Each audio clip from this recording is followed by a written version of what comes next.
खेल प्रतियोगिता। नीलम के विद्यालय में इस वर्ष पंचायती स्तर की खेल प्रतियोगिताओं का आयोजन होना था। प्रधानाध्यापक जी ने सभी अध्यापकों की बैठक बुलाकर काम बांट दिए। अब अध्यापक को अपने काम से संबंधित दल तैयार करने थे। नीलम के कक्षा अध्यापक जी को मैदानों की व्यवस्था का काम मिला था। अध्यापक जी ने अपने दल में नीलम, आरिफ, मंगल और नंदिनी को लिया। इस दल में कक्षा 5 के 4 और कक्षा 3 के 4 बच्चे थे। सब ने मिलकर आपस में कार्य की योजना बनाई। आपने कौन कौन से खेल खेले हैं? किस किस खेल के लिए निश्चित नाप के मैदान होने चाहिए? आपके स्कूल में कौन कौन से खेल के मैदान हैं? किस खेल का मैदान सबसे बड़ा है? यह भी कीजिए। अपने विद्यालय में पुस्तकालय से खेल नियमों की पुस्तक लाकर किसी की मदद से खो खो खेल के नियम अपनी कॉपी में लिखिए और सबको सुनाइए। पता कीजिए खो खो में कितने खिलाड़ी होते हैं, खो खो का मैदान कितना लंबा चौड़ा होता है, विद्यालय स्तर की खेलकूद प्रतियोगिता में किन किन खेलों का आयोजन होता है। चर्चा कीजिए और लिखिए खो खो के मैदान को तैयार करने हेतु आपको कौन कौन से काम करने होंगे, इस काम में कितने सहयोगी चाहिए, आपको कौन कौन सी सामग्री की आवश्यकता होगी, सामग्री कहाँ से एकत्र करेंगे। बच्चों ने योजना के अनुसार सभी आवश्यक सामग्री जैसे चूना, प्राथमिक चिकित्सा पेटी, टेबल, कुर्सी, परिणाम तालिका, खिलाड़ियों के फार्म की फाइल, दर्शकों के बैठने की स्टूल, विसल सीटी आदि एकत्र कर लिए।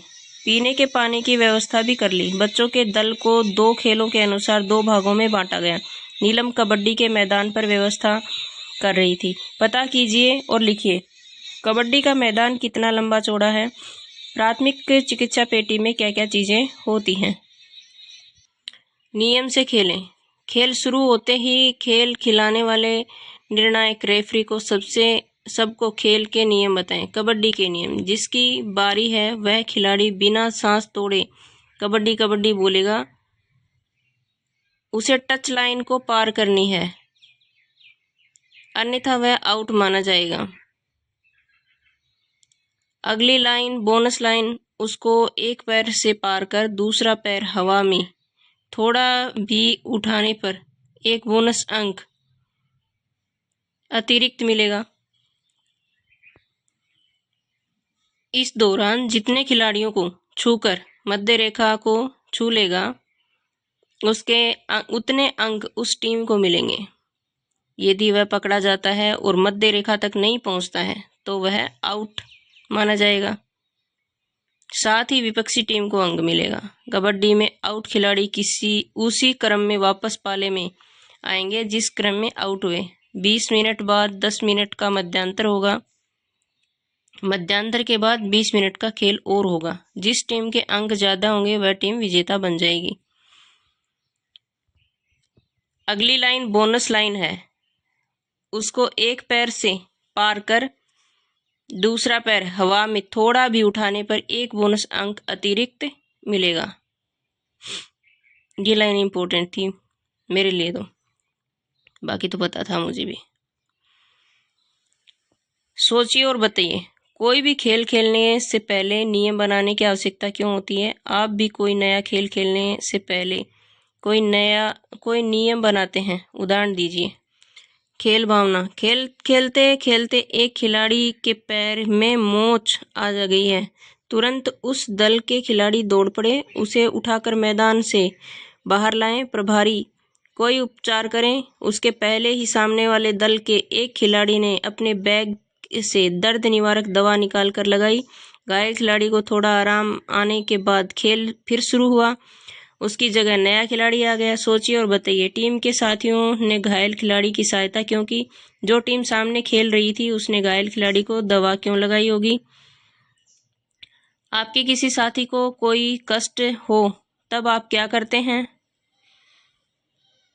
घायल साथी की मदद करते हुए खेल के साथ मनोरंजन। नीलम और आरिफ घायल खिलाड़ी से बातें करने लगे। उसने कहा कि मेरी टीम के खिलाड़ी और मैं विद्यालय स्तर की प्रतियोगिता में एक दूसरे से जीतने के लिए कोशिश करते रहते हैं, पर आज हम सभी साथ साथ एक टीम में खेल रहे हैं। आज रात सभी टीमों का एक सांस्कृतिक कार्यक्रम होगा, तुम भी जरूर आना। विद्यालय के सभी बच्चे खिलाड़ियों का सांस्कृतिक कार्यक्रम देखने गए। वहाँ सभी मिलकर गीत गा रहे थे। किसी ने नृत्य दिखाया तो किसी ने एकल अभिनय। एक विद्यालय के बच्चों ने हरिश्चंद्र नाटक का मंचन किया। आरिफ और नीलम ने देखा कि सभी हंसी खुशी के साथ एक दूसरे का सहयोग करते हुए कार्यक्रम में भाग ले रहे हैं। चर्चा कीजिए और लिखिए। खिलाड़ियों ने सांस्कृतिक कार्यक्रम एक साथ क्यों रखा होगा? सांस्कृतिक कार्यक्रम करने की योजना कैसे बनाते हैं? इसमें कौन सी पूर्व तैयारी करते हैं? सोचिए और लिखिए। आपने कभी किसी सांस्कृतिक कार्यक्रम में भाग लिया है? बताइए कहाँ। आपने वहाँ क्या किया है? खेल के साथ सीखना। नीलम और आरिफ कबड्डी में घायल खिलाड़ी के कमरे में गए। कमरे में पंक्ति के सभी के बिस्तर एक साथ लगे हैं। पानी से भरी एक मटकी रखी जिस पर डंडी वाला एक लोटा रखा। सबके खाने के बर्तन एक साथ रखे। आरिफ ने पूछा कि खाना कौन बनाता है? घायल खिलाड़ी ने बताया कि हम सभी मिलकर बनाते हैं। आरिफ को बहुत अच्छा लगा। घायल खिलाड़ी ने यह भी बताया कि हमारे गुरुजी के साथ मिलकर हम सब कमरे की सफाई, खाना बनाना, पानी लाना, खाना परोसना, सामान व्यवस्थित करना आदि कार्य बिना किसी भेदभाव के करते हैं। सोचिए और लिखिए। आरिफ को बहुत अच्छा क्यों लगा? आप यदि किसी खेल प्रतियोगिता में जाएं तो आप कौन कौन से काम करेंगे? चर्चा कीजिए। एक खेल टीम में जाने से पहले कौन कौन सी सामग्री आप अपने साथ ले जाएंगे जो केवल आपके काम की हो, जो सबके काम आती हो? हमने सीखा। अच्छे खेल स्वास्थ्य के लिए आवश्यक है। हर खेल के अपने नियम होते हैं। खेलों के आयोजन के लिए पूर्व तैयारी की आवश्यकता होती है। इसके लिए योजना बनानी पड़ती है। खेलने से हम स्वस्थ रहते हैं। खेलों के सहयोग, नेतृत्व, भाईचारा आदि गुणों का विकास होता है। जाना समझा। और अब बताइए, खेल प्रतियोगिताओं की तैयारी हेतु शिक्षक और बच्चों ने मिलकर क्या क्या तैयारियां की? खेल प्रतियोगिताओं से बच्चों को क्या क्या लाभ होते हैं? निम्नलिखित बिंदुओं के आधार पर बताइए। खेल कुशलता, स्वास्थ्य, सहयोग और सांस्कृतिक कार्यक्रम हेतु ज्ञान। खेल देखने वाले को क्या लाभ होते हैं? ये लिखने हैं।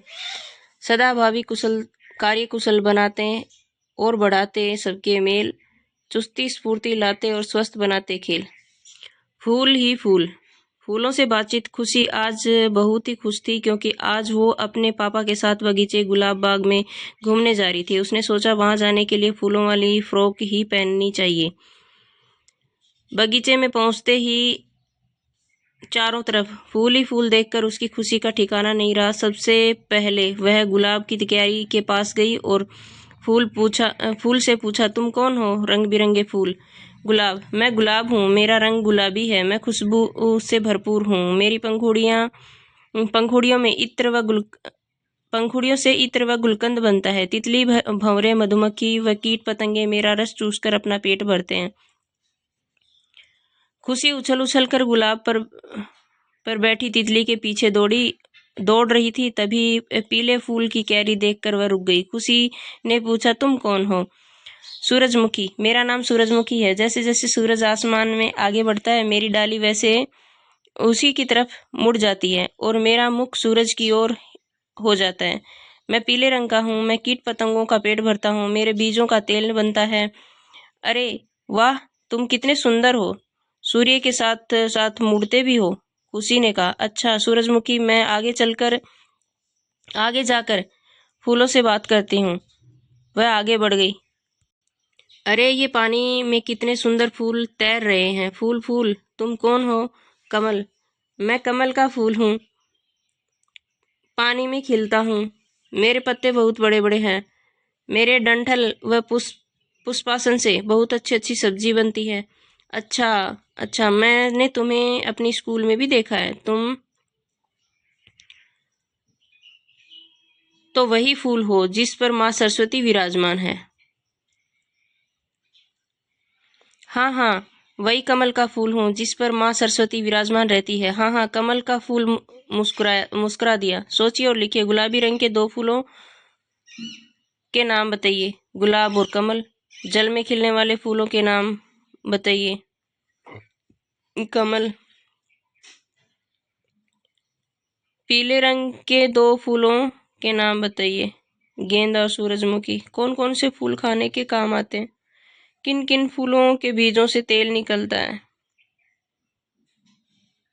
सूरजमुखी, सरसों। किस फूल की पंखुड़ियों से गुलकंद बनता है? गुलाब। मधुमक्खी अच्छी है। खुशी आगे बढ़ रही थी, तभी एक मधुमक्खी उनके पास आकर कहा, खुशी, तुम तितली के पीछे तो दौड़ दौड़ कर खेल रही थी, मेरे साथ भी खेलो ना। अरे भन भन की गुंजन करने वाली सखी, तुम कौन हो? खुशी ने मुस्कुराते हुए पूछा। मैं मधुमक्खी हूँ, मैं शहद बनाती हूँ। मैं फूलों का रस चूस चूस कर अपने पेट में बनी छोटी थैली में भर लेती हूँ। मेरे पेट में इस रस के से पतला शहद बनता है। तुमने मेरा छत्ता देखा होगा। हाँ, मेरे विद्यालय के पास बरगद के पेड़ पर एक बहुत बड़ा छत्ता है। मैं और अन्य मधुमक्खियाँ छत्ते में बने खाने में से इस पतले शहद को उड़ेल देते हैं। हम इसे अपने भोजन के रूप में एकत्र करते हैं। इसे गाढ़ा बनाने के लिए अपने पंखों से हवा करते हैं। हमें सभी खानों में शहद भरने में महीनों लग जाते हैं। अरे वाह मधुमक्खी बहन, तुम तो मीठा शहद देती हो। तुम तो बहुत अच्छी हो। सोचिए और लिखिए। अगर फूल नहीं होते तो कीट पतंगे के जीवन के ऊपर क्या प्रभाव पड़ता? अपने आसपास की मधुमक्खियों का छत्ता देखा हो तो उसका चित्र बनाओ।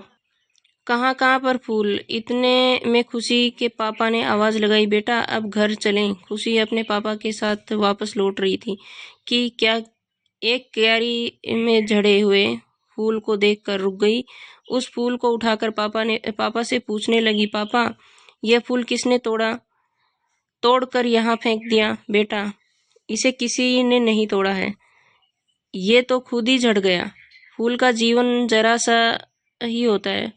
पुराने फूल झड़ते हैं और उनके स्थान पर नए फूल खिलते हैं। बेटा ये फूल बहुत काम के हैं। हाँ पिताजी, मंदिर के बाहर मालिन चाची इन फूलों की माला बनाती है, वे इन फूलों को बेचती है। पापा फूलों की दुनिया कितनी रंगीन और सुंदर है। मेरा फ्रॉक पर भी फूल है, पर्दे पर, दीवारों पर, सभी जगह फूल के चित्र बने हुए होते हैं। ऐसी बातें करते करते खुशी घर पहुंच गई।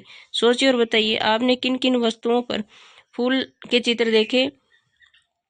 अगर आपको एक माला बनानी है तो आप को क्या क्या सामान चाहिए? पता कीजिए और लिखिए। बाजार में फूल किस भाव से बेचे या खरीदे जाते हैं? फूलों का हम कहाँ कहाँ उपयोग करते हैं? सूची बनाइए। किसी भी माला को देखकर उसमें पिरोए गए फूलों को गिनिए और लिखिए। राजस्थान के राज्य पुष्प का नाम क्या है? उसका चित्र बनाइए। भारत के राष्ट्रीय पुष्प का चित्र बनाइए।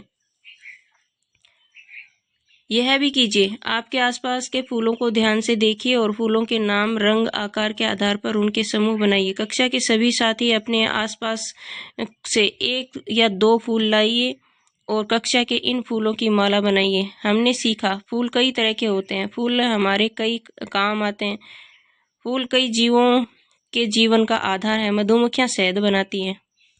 जाना समझा। अब बताएं, आपके क्षेत्र में कौन कौन से फूल लगते हैं? नीचे दी गई आकृतियों को अपनी कॉपी में बनाकर फूलों को सजाइए।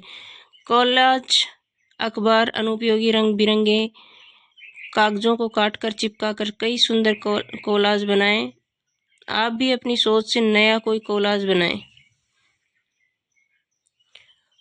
फूलों से नित हंसना सीखो, भौरों से नित गाना सीखो। ये हो गए 2 चैप्टर कंप्लीट। चैनल को शेयर करें, सब्सक्राइब करें। धन्यवाद। ये कक्षा 4 के SST है।